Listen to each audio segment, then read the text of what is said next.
Welcome to my channel, my subscribers. Thank you. This video sponsored by BuyMote. BuyMote online happy shopping. BuyMote e-commerce private limited.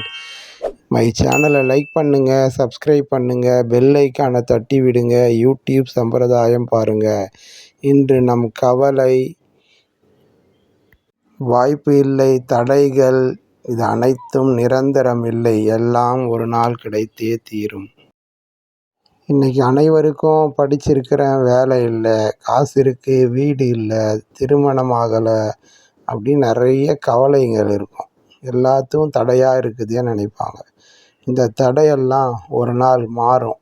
எல்லாருக்கும் எல்லாமே கிடைக்கும். அந்த நாள் வரும் வரைக்கும் பொறுமையாக காத்திருக்கணும். இதுக்கு ஒரு கதை பற்றி நம்ம இன்றைக்கி பார்க்கலாம். ஒரு பெரிய நிறுவனத்தில் பெரிய அதிகாரி அவங்க நண்பர்கள் அனைவரையும் அழைத்து விருந்து வைக்கிறாரு.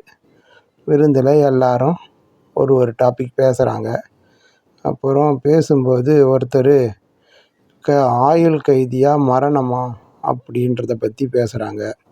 அதில் விருந்து வச்சவர் மரணம்தான் நல்லது, வந்துதா உடனே முடிஞ்சுதான் இருக்கும்ன்றாங்க. அதை எதிர்த்து ஒரு 25 வயசு அதிகாரி, இல்லை ஆயுள் ஆயுள் கைதி தான் நல்லது, மரணம் நல்லதில்லை அப்படின்றாரு.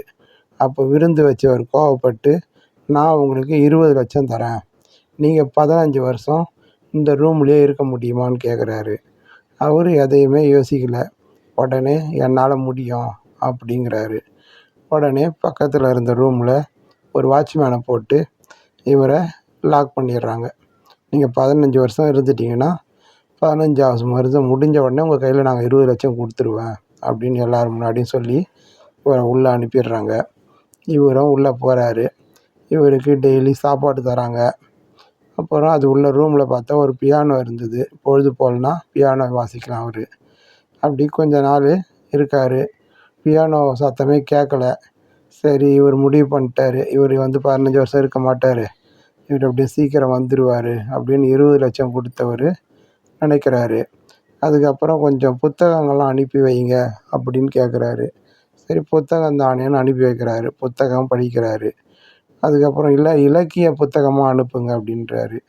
அப்புறம் இவரும் இலக்கிய புத்தகம் அனுப்புகிறாரு. இலக்கிய புக்கெல்லாம் படிக்கிறார் அவர். அதுக்கப்புறம் இவர் 10 வருஷம் ஆயிடுச்சு, இன்னும் ஒரு 5 வருஷம் தான் இருக்குது.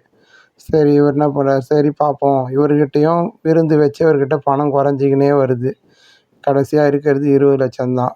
இவர் கொடுத்துட்டா நம்ம கஷ்டப்படுவோமே அப்படின்னு இவர் யோசிக்கிறாரு.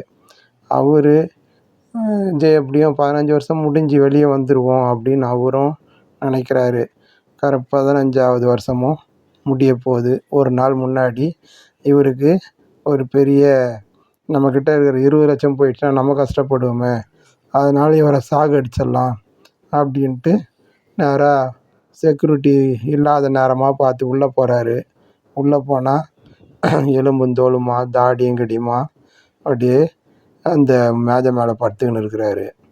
இவர் பார்த்த உடனே ஒரு பேப்பரில் எழுதி வச்சுருக்காரு, நான் இந்த இலக்கிய புக்கெலாம் படித்தேன், எதுவுமே நிரந்தரம் இல்லை அப்படின்னு இருக்குது, அதனால் நம்ம இன்றைக்கி வெளியே வந்துடணும், இவருக்கு 20 லட்சம் நம்மளால் கஷ்டப்படக்கூடாது, அவராவது நல்லா இருக்கணும் அப்படின்ட்டு அவர் அந்த இடத்த விட்டு கிளம்பிடலான்னு லெட்டரை எழுதி வைக்கிறாரு. இதை படித்து பார்த்துட்டு இவர் வெளியே வந்துடுறாரு. மறுபடியும் அன்றைக்கி நாளில் அவர் வெளியே போயிடுறாரு.